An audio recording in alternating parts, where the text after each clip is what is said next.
नमस्कार मित्रांनो, मुलींच्या ह्या इशाऱ्याकडे तुम्ही बारकाईनं लक्ष दिलं पाहिजे. त्यावरूनच समजेल ती तुमच्याबद्दल काय फिलिंग्स आहेत.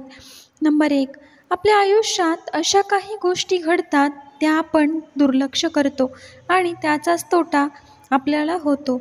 हे बघा मित्रांनो, तुम्हाला कोणीतरी नोटीस करत असतं आणि हे तुम्हाला नोटीस करतं. जी व्यक्ती तुम्हाला नोटीस करते तीच व्यक्ती तुम्हाला लाईक देखील करत असते.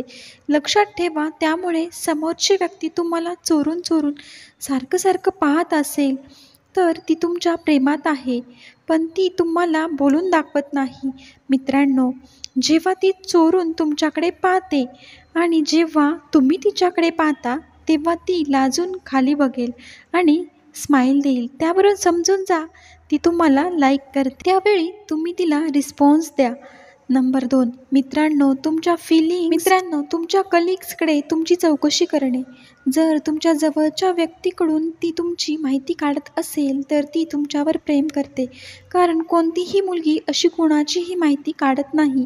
त्यामुळे जर तुम्ही तिला विचारले तर ती तुम्हाला नाहीच बोलणार नाही, कारण ती होच बोलणार. कारण ती याच गोष्टीची वाट बघत असते की तुम्ही तिला प्रपोज मारण्यासाठी पुढाकार घ्यावा. त्यामुळे ती नाही बोलणारच नाही. तर व्हिडिओ आवडला असेल तर नक्कीच लाईक, शेअर आणि सबस्क्राईब करायला विसरू नका. थँक्यू.